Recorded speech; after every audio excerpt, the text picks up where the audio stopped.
Grocery stores cringed when they saw her coming, armed with children, grocery carts, and her binder. Sue Ellen wasn't completely ignorant. She knew why her mother did it. Not having a man around and too many mouths to feed meant Ma had to do what she could to make ends meet. I understand that. She respected it too, but it didn't stop Sue Ellen from wanting the better things in life. She wanted to know what the world looked like when not living below the poverty threshold.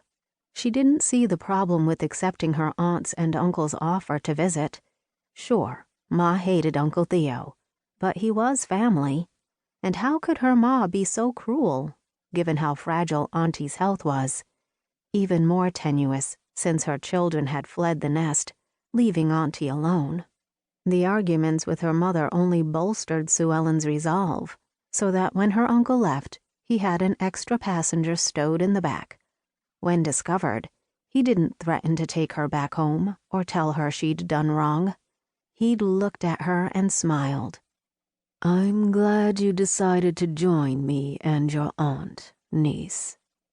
So was she, eating at a sit-down restaurant for lunch later that day with real tablecloths and a menu on actual paper. Sue Ellen didn't regret her choice, even if the phone call with her mother turned out quite shrill. But she'd heard Ma screaming her entire life. It was hard to feel bad, seeing as how Auntie and Uncle had done nothing but spoil Sue Ellen since her arrival, showering her with clothes and gifts, her every wish catered to, treated just like their daughter. Here she got all the attention and didn't have to share with rowdy brothers.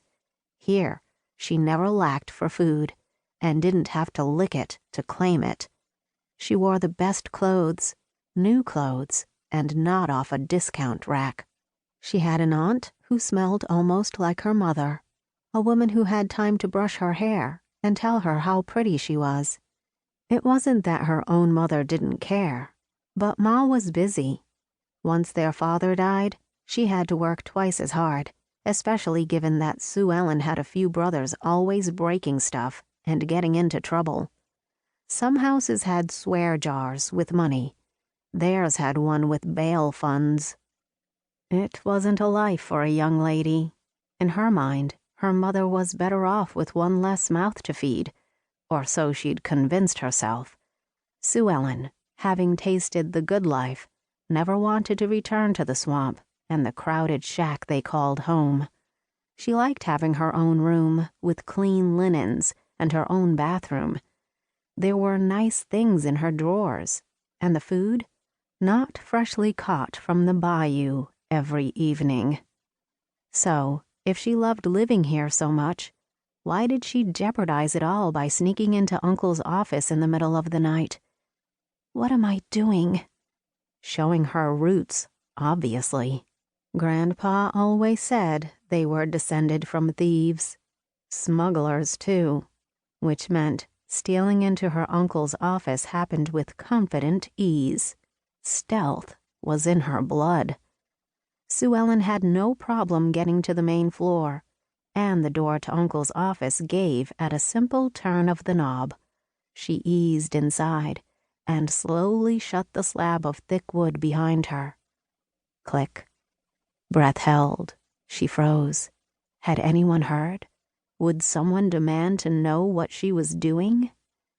What's my excuse? The dark side of her didn't think she needed one, especially if she ate any witnesses. No need to get primal. Nothing happened.